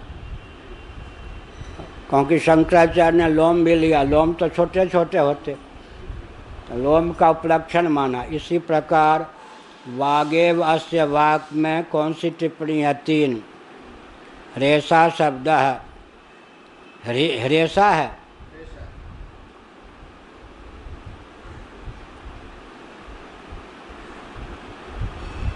तद्वर्षति वागेव अस्य वाक।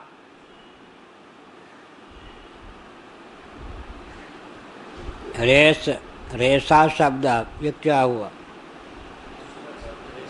हाँ, रेशा शब्द होता है जो बोलता है, गिर गिरा, हा हिनहिनाना। हिंदी में कहेंगे हिनहिनाना। रेशा शब्द जो है हिंदी में उसका होगा अनुवाद हिनहिनाना। क्या होता है?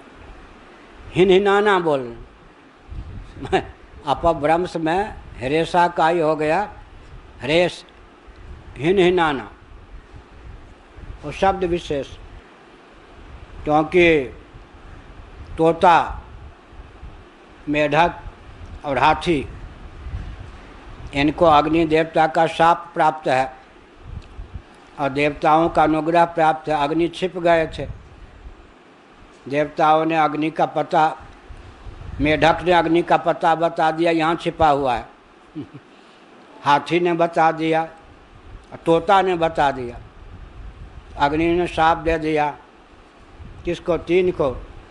एक मेढक को, दरदुर बैंग, कैसा बोलता वो, टर टर टर टर।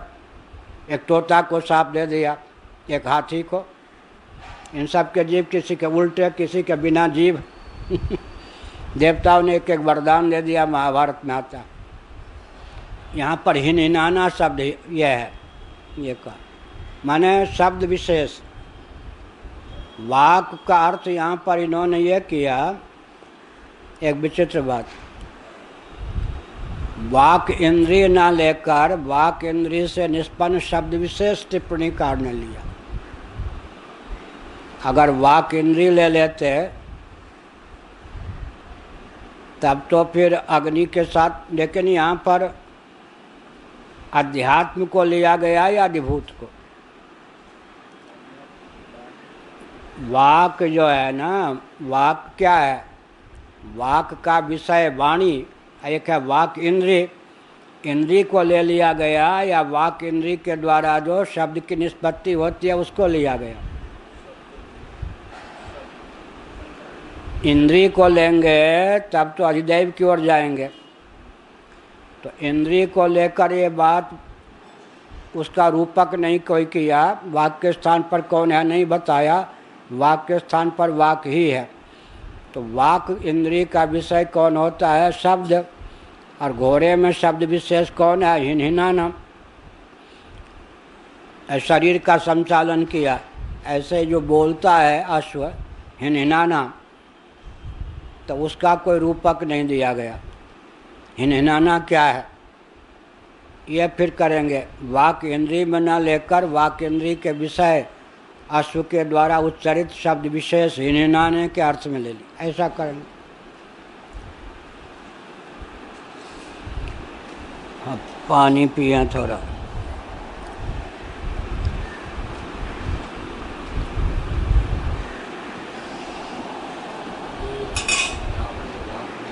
हाँ क्या है?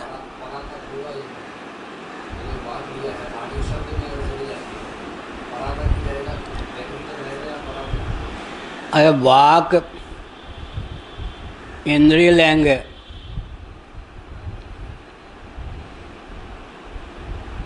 वैखरी के बाद कौन है? परा, पश्चंती, मध्यमा, वैखरी। मध्यमा, मध्यमा में वाक इंद्री कहाँ जाएगी? आप तो विषय ले रहे हैं ना। वाक इंद्री के द्वारा उच्चरित शब्द विशेष हुआ ना, लेकिन जब मध्यमा में वाक मन से एकीभूत हो जाएगी या नहीं। परा वाक का नाम भी वाक है, और पश्चंती वाक का नाम भी वाक है, मध्यमा वाक का नाम भी वाक है, वैखरी वाक का नाम भी वाक है। सरस्वती रहस्योपनिषद। कंठादि अष्ट संस्थानों से अभिव्यक्त 8 में हृदय को भी लिया जाता है। मुख्य रूप से 6 संस्थानों से, कंठादि यहाँ से लेकर यहाँ तक, नहीं तो अष्ट संस्थानों से आपको विसर्जनीय नाम कंठा, इत्यसा नाम ताल, ऋतुरसा नाम मूर्धा, इस दृष्टि से। लेकिन ये वैखरी वाणी में कंठ, ताल इत्यादि की आवश्यकता होती है। मध्यमा वाणी में वाक किससे तादात्म्यपन हो जाए? मन से। और उसके बाद पश्चंती में अहम से। परा, पश्चंती, मध्यमा, वैखरी। वैखरी में क्या हो जाए? स्थूल शरीर के अंदर जो ये संस्थान है, कंठ इत्यादि, उनके माध्यम से अभिव्यक्त है वाक, तब वो उसका नाम क्या हो गया? वैखरी वाक। मन से तादात्म्यपन है तब मध्यमा वाक। और अंतःकरण के भेद करने पर अगर उसको हम कह देंगे कि अहम से तादात्म्यपन है तो पश्चंती वाक, परा, पश्चंती, मध्यमा। और अगर महत्त्व से तादात्म्यपन है तो परा वाक। और अगर हम मन को नहीं लेते हैं, सांख्य प्रस्थान के अनुसार मन, अहम और बुद्धि, चित्त को नहीं लेते हैं। यहाँ भी चित्त को नहीं लिया, मन, बुद्धि, अहम 3 ले लिया। और नहीं तो एक प्रक्रिया है कि मन बुद्धि से तादात्म्यपन, जो मन और अहम से तादात्म्यपन जो वाक है वो मध्यमा है। बुद्धि से तादात्म्यपन हो गए तो उसको पश्चंती कहेंगे। और अव्यक्त से तादात्म्यपन्न है, कारण शरीर से तादात्म्यपन्न है, अविद्या वृत्ति से तादात्म्यपन्न है, या सुषुप्ति में जो शेष रहने वाली वाक है उसको हम कह देंगे परावाक। यूँ कह सकते हैं। कारण भावापत्ति हो गई तो परावाक, इस प्रकार से कह सकते हैं। तो वाक, फिर आपने जो कहा परावाक में जा कर के वाक इंद्रिय का स्वरूप क्या होगा? उच्चारण विहीन ना। मध्यमा में भी तो उच्चारण नहीं होगा, मन से ही उच्चारण होगा, अर्थात मन से वाक इंद्रिय की तादात्म्यपत्ति हो गई। अब मनोनिष्ठ जो वाक इंद्रिय है, वाक इंद्रिय मन में सन्निहित हो गई, वो मन फिर जाके किस में सन्निहित हो गया? बुद्धि में या अहम में, तब पश्चंती वाक। वो बुद्धि जो है बुद्धि किससे हो गई? अविद्या वृत्ति में या कारण शरीर में तादात्म्यपन्न, तो यह हो गया। इसका मतलब वाक इंद्रिय मन में समा गई। अब वाक इंद्रिय सहित मन समा गया अहंकार में या बुद्धि में। अब वो अहंकार या बुद्धि समा गई फिर कारण शरीर में, अविद्या में। वहाँ जा कर के फिर तो उसमें वाक इंद्रिय अंतर्निहित है। वहाँ पर वाक इंद्रिय अंतर्निहित होने के कारण वाक इंद्रिय के रूप में वाग इंद्रिय की स्फूर्ति नहीं। तो शब्द भी ऐसे ही हो गया। परा पश्यंती मध्यमा वैखरी, जो स्थिति इंद्रिय की हो गई वही स्थिति शब्द की हो गई। पश्यंती को पश्यंती क्यों कहते हैं? योगी जिससे देखते हैं उसका नाम पश्यंती। उपनिषदों में लिखा। यह भी प्रक्रिया लुप्त है, बाहर प्रकाशित नहीं। योगी जिससे देखते हैं, पश्यंती देखने का अर्थ में है ना, परा पश्यंती। योगी जिससे देखते हैं उसका नाम पश्यंती है। आँख से तो देखते हैं ना, लेकिन वाणी से जब देखने लग जाए देखें तीन काल निज ज्ञाना, तीन काल निज ज्ञाना, वहाँ पर आँख कहाँ चली जाती है? शब्द में, वाक में। क्योंकि न स्वस्ति प्रत्ययो लोके या शब्दानुगमाधृते, वहाँ जो है नेत्र इंद्रिय की तादात्म्यपत्ति फिर किससे हो जाती है? अंत में श्रोत्र इंद्रिय से। श्रोत्र की तादात्म्यपत्ति किससे हो जाती है? अंत में जाकर शब्द की दृष्टि से भी ज्ञान से। इसी प्रकार से पश्यंती वाणी है, वहाँ नेत्र के द्वारा नहीं, वाक विशेष के द्वारा देखा जाता है। ऐसा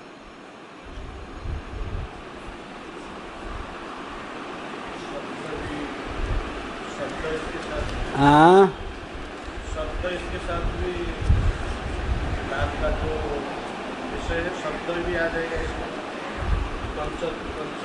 बाघ का ही विलय हो गया तो शब्द का विलय तो हो ही जाएगा। पश्यंती वाक, अब वाक का अर्थ क्या हुआ? वाक का विषय जो शब्द है उसके सहित वाक इंद्रिय, वाग इंद्रिय। वाक इंद्रिय का, वाक का विलय किसमें होगा? जब हम बोलते नहीं हैं उस समय शब्द कहाँ रहेगा? क्या वाक इंद्रिय तो हमारे पास है, लेकिन जब हम उसका उपयोग नहीं कर रहे हैं तो शब्द कहाँ है? वाक में ही है ना। तो वाक से तादात्म्यपन्न होकर है, पृथक से प्रकट नहीं है ये। और वो वास्तव में वाक फिर कहाँ है? वाक, वाक में सन्निहित शब्द मन से भावापन्न है। मन से तो अभिव्यक्ति होगी ना वाक इंद्रिय की। जब हम बोलते नहीं हैं उस समय वाक इंद्रिय कहाँ है? मन से की भूत है। मन से प्रकट होगी वाक इंद्रिय, वाक इंद्रिय से प्रकट होगा शब्द विशेष। ठीक। हाँ, हरे राम, ये भी पूछ रहे। हाँ, पूछिए। बिना मन के नेत्र तो हो ही नहीं सकता। क्या कह रहे? महाराज, बिना मन के नेत्र तो नहीं हो सकता। नेतृत्व, नेत्र नेत्र नेत्र नेत्र जी, लेकिन बिना चंद्र के सूर्य तो हो ही सकता है। इसका क्या रहस्य है? क्या मतलब हुआ इसका? उसका मतलब क्या किया? नेत्र का हृदय, नेत्र का हृदय ले लिया सूर्य, और मन का हृदय लिया चंद्रमा। ठीक है। बिना नेत्र क्या कहा आपने? लेकिन बिना नेत्र क्या कहा? बिना नेत्र का मन तो है। बिना नेत्र के मन है। हाँ, अंधे के जीवन में भी मन है, यही ना। या जब अंधे के जीवन, या जब हम देखते नहीं हैं तब भी मन है, या अंधे के जीवन में मन है, ये बात हो गई। आगे? लेकिन बिना सूर्य के चंद्र तो हो नहीं सकता। बिना सूर्य के चंद्र नहीं हो सकता, मतलब प्रकाशमान तो नहीं है। बिना सूर्य के चंद्र नहीं हो सकता। इसका मतलब क्या हुआ? नेत्र जो है, नेत्र के देवता हो गए सूर्य, मन के देवता हो गए चंद्रमा। तो आप जो कह रहे हैं नेत्र की तादात्म्यपत्ति हो गई मन में, तो सूर्य की तादात्म्यपत्ति चंद्रमा में हो सकती या नहीं? कहाँ लिखा है?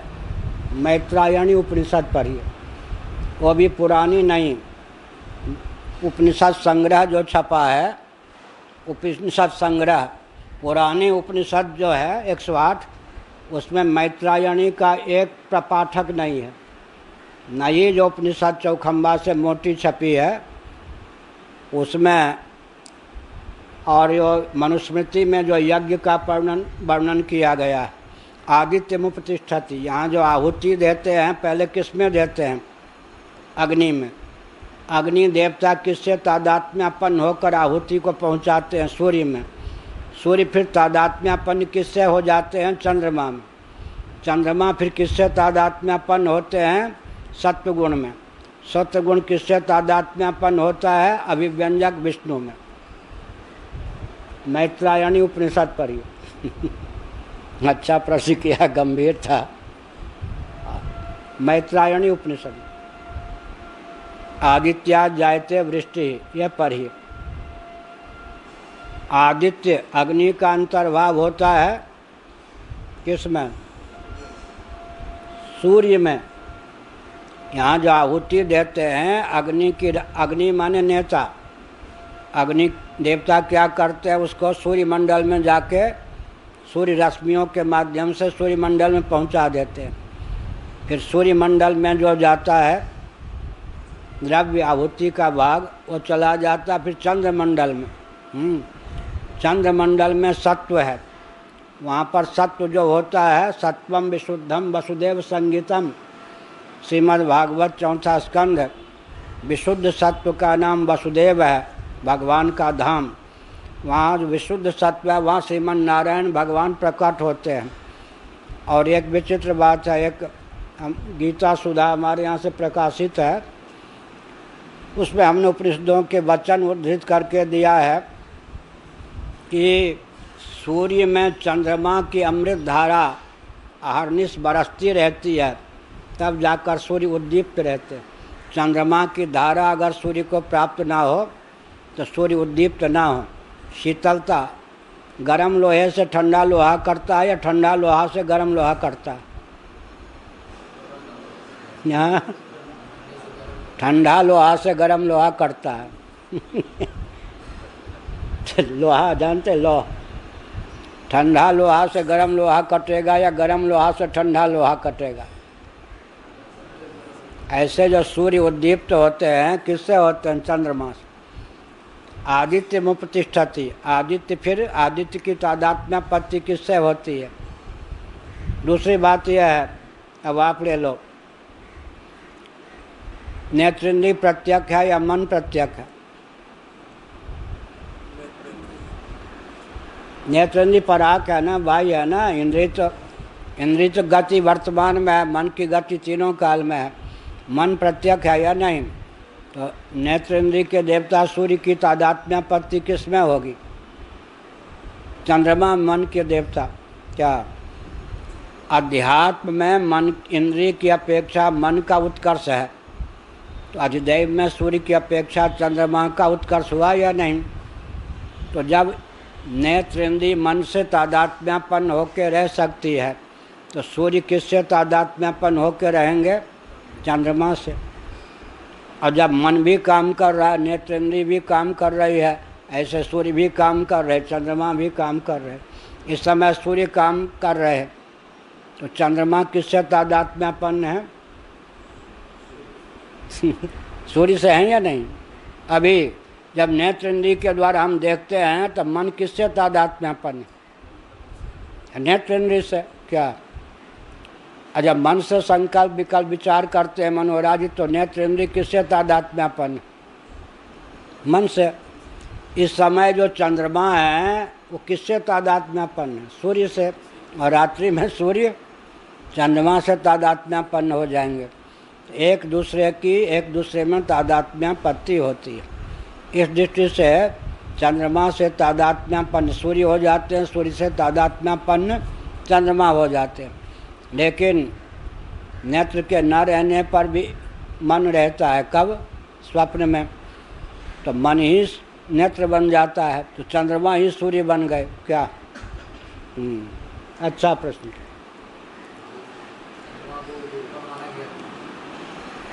भागवत में चंद्रमा को सूर्यमंडल से ऊपर माना गया।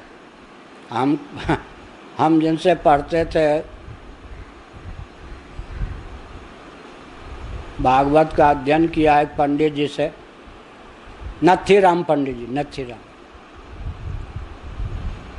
वो फिर अपने ढंग से बोलते थे ब्रजवासी। हमने पढ़ा, कभी प्रश्न नहीं किया। हमने पढ़ा उनसे, क्योंकि हम उड़ियाबाजी महाराज के यहाँ दौड़ के पढ़ाने वो प्रवचन करने आते थे। चुपचाप बुद्धू के समान बैठे, एक भी प्रश्न हमने नहीं किया।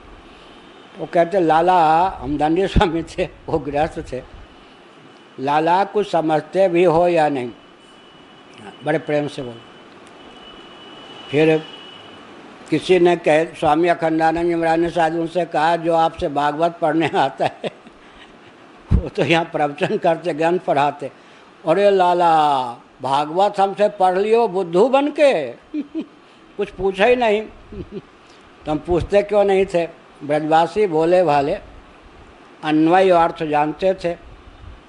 अब हम आज दार्शनिक चपेट में डाल देते तो ठीक नहीं था, इसलिए हम बिल्कुल उनसे भागवत 3 स्कंद तक पढ़े, क्योंकि एक हमारे गुरु भाई ने ताना कस दिया, गुरुमुख से भागवत पढ़ा नहीं, अब प्रवचन कर रहे हो। द्वेष रखते थे गुरु भाई हमारे, वही कथावाचक। हमने कहा अच्छा कोई, हमने कहा ये बताओ फिर कौन सबसे बढ़िया भागवत पढ़ाते हैं? तो ये सब जितने कथावाचक प्रसिद्ध सब उन्हीं से पढ़े हुए, उनके पास हम गए, उनसे पढ़ना शुरू कर दिया। कभी हमने प्रश्न नहीं किया। तो वो कहते थे सूर्य और चंद्रमा की दूरी बराबर है, लेकिन यहाँ पर अब कई विधा है भाई। सूर्यमंडल का भेदन करेंगे तो चंद्रमंडल नीचे है, चंद्रमा भोग्य है, सूर्य भोगता है। क्या चंद्रमा सोमो भूतवा रसात्मक, इस दृष्टि से बात करेंगे चंद्रमंडल नीचे है, सूर्यमंडल ऊपर है। सूर्यमंडल का भेदन करके सीधे ब्रह्मलोक में जाएंगे। और चंद्रमंडल तक कौन सा है? पितृयान मार्ग है या देवयान मार्ग है? तो किसी रकम से, किसी दृष्टि से चंद्रमा नीचे है, किसी दृष्टि से सूर्य ऊपर है। लेकिन आदित्य जायते वृष्टि या जो मनुस्मृति में पूरा नहीं दिया है, पूरा दिया है मैत्रायणी उपनिषद में। वहाँ पर जाकर फिर कहते हैं कि आदित्य में जो आहुति जाती है, आदित्य की तादात्म्यपत्ति चंद्रमा से हो जाती है। चंद्रमा में जो सत्व गुण है उसमें श्रीमन नारायण प्रतिष्ठित हैं, इसीलिए यज्ञो वै विष्णु, अंत में आहुति भगवान विष्णु तक पहुंच जाती है। इस प्रकार से चंद्रमंडल के माध्यम से ऐसे तो सूर्य की तादात्म्यपत्ति चंद्रमा से हो जाती है। दिन रात्रि के हिसाब से रात्रि में सूर्य की तादात्म्यपत्ति चंद्रमा से हो गई, दिन में चंद्रमा की तादात्म्यपत्ति सूर्य से हो गई। और चंद्रमा की किरणें धारा न गिरे तो सूर्य उद्दीप्त न कर सके। अग्नि तेजस है ना, लेकिन आग में जब घृत की धारा डालते हैं तब तो उद्दीप्त रहती है ना। इसी प्रकार सूर्य को उद्दीप्त करने के लिए चंद्रमंडल से उसमें रस की धारा बहती है। ऐसा एक यज्ञ की प्रक्रिया, वही गीता पर हमारा लेख है, उसमें भी रखा है, उसमें ये सब श्लोक भी उद्धृत किया। अब चलो भाई बहुत हुआ, अब क्या होगा? भाष्य, ये तो मूल हुआ ना।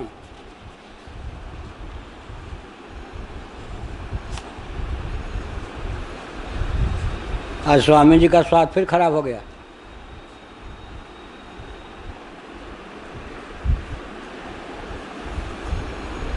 कहाँ है?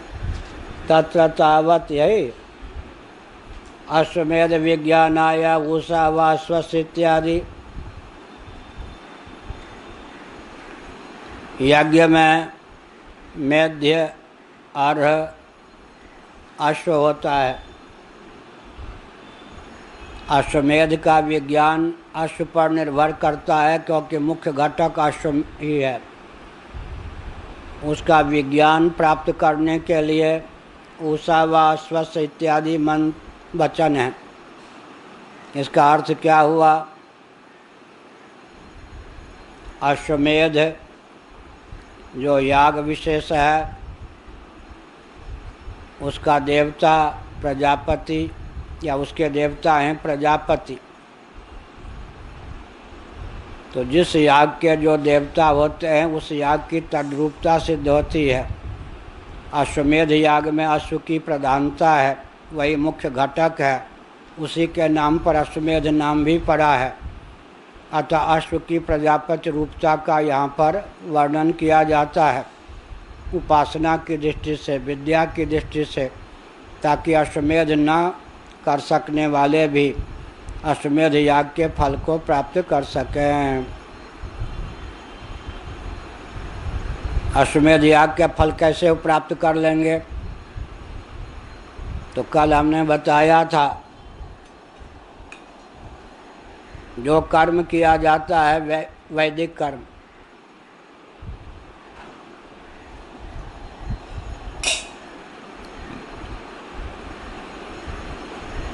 उस कर्म के कोई न कोई देवता होते हैं। वरुण याग करेंगे तो देवता कौन हो गए? वरुण। इंद्र याग करेंगे तो इंद्र। ऐसे ही वैष्णव याग, विष्णु याग करेंगे तो विष्णु भगवान। अब जिस देवता के निमित्त हम याग करते हैं उस देवता के अनुग्रह से, उस देवता के अतिरिक्त हम कुछ और चाहते हैं, लौकिक पारलौकिक उत्कर्ष, एक फलवा हुआ। प्रजापति की उपासना की, प्रजा पुत्र की प्राप्ति के लिए कल्पना कीजिए, तो उस याग का फल हो गया पुत्रेष्टि याग का फल पुत्र। लेकिन वास्तविक फल क्या है? जिस कर्म के जो देवता हैं, जिस देवता के निमित्त जो कर्म किया जाता है उस देवता की प्राप्ति ही उस कर्म का मुख्य फल होना चाहिए। क्या? उस देवता की प्राप्ति, उस देवता की प्राप्ति की विधा क्या है? तो मोक्ष के छांदोग्य उपनिषद, मुक्तिकोपनिषद के अनुसार कितने प्रभेद हैं? सार्ष्टीय मोक्ष, सालोक्य मोक्ष, सारूप्य मोक्ष, सामीप्य मोक्ष, सायुज्य मोक्ष। उपासना से प्राप्त होने वाले ये मोक्ष हैं। ज्ञान, केवल ज्ञान से प्राप्त होने वाला मोक्ष कैवल्य मोक्ष, वो उपासना से नहीं, ज्ञान से। हिते ज्ञानान्न मुक्ति, कहाँ लिखा है? मुक्तिकोपनिषद। तो देवता के समान ऐश्वर्य की प्राप्ति एक, देवता के लोक की प्राप्ति दो, जिस देवता का जो रूप है चतुर्भुज द्विभुज इत्यादि, उस रूप की प्राप्ति तीन, उस लोक में उस रूप में रहकर भी देवता के सन्निकटता की प्राप्ति।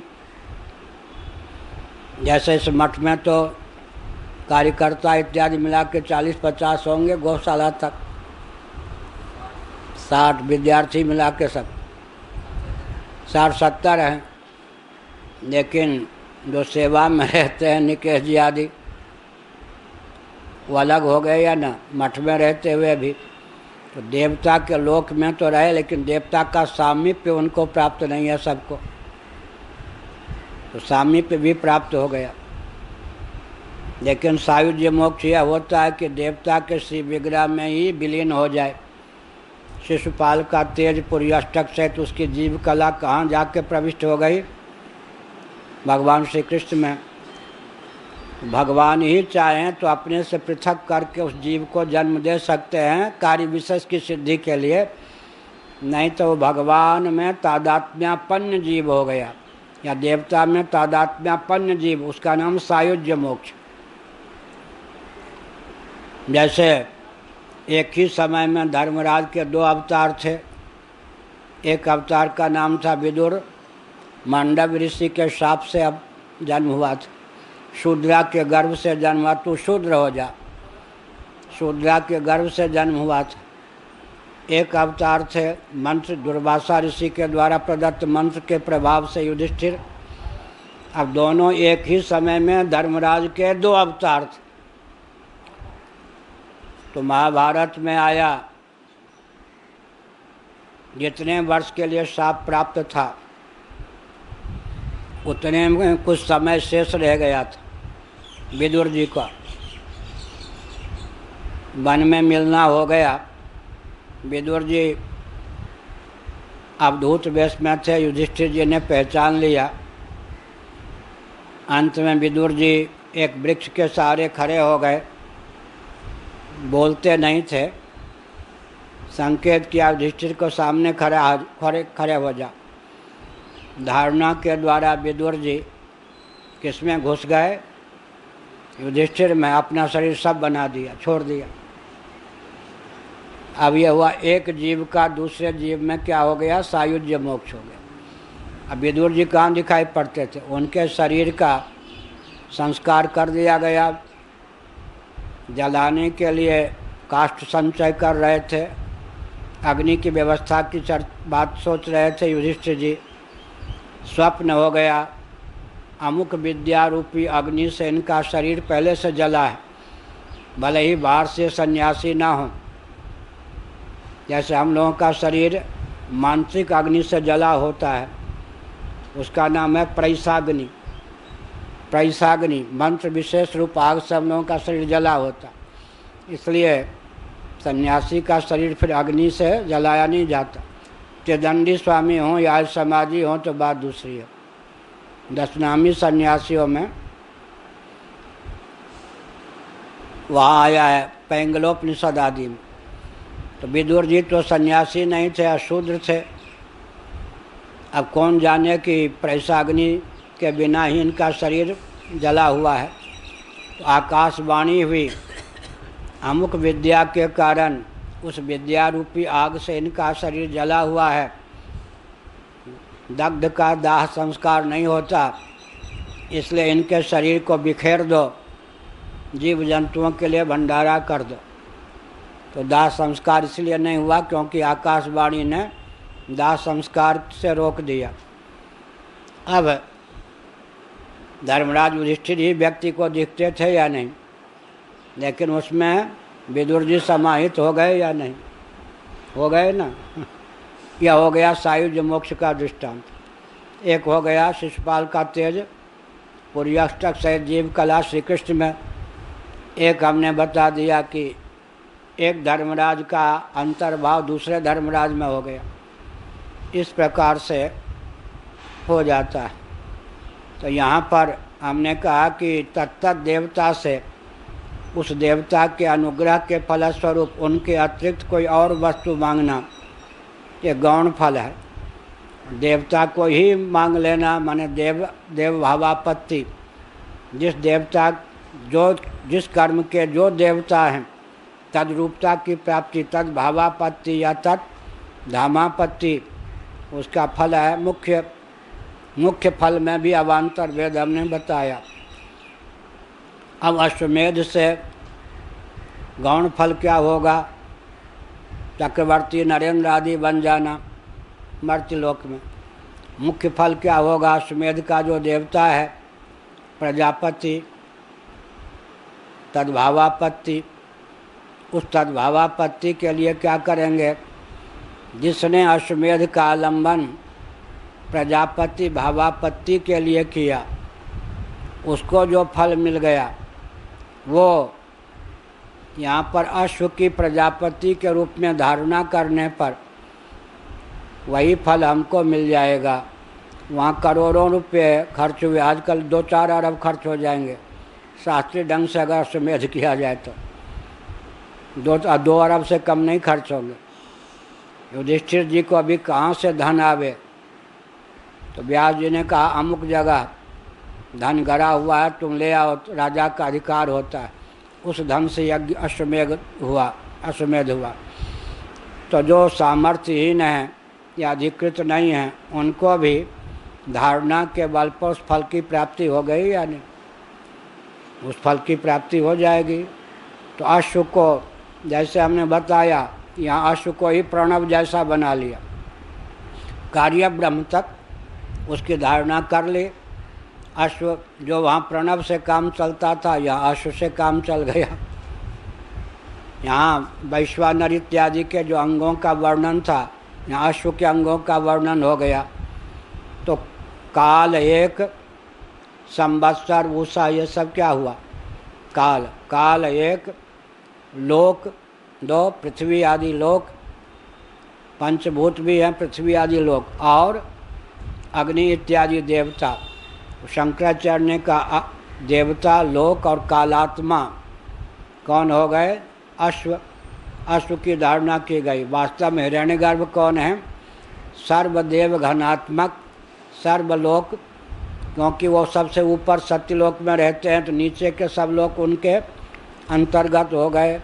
नीचे के सब देव का सन्निवेश हो गया, और नीचे के सारे काल का सन्निवेश उनमें क्यों हो गया?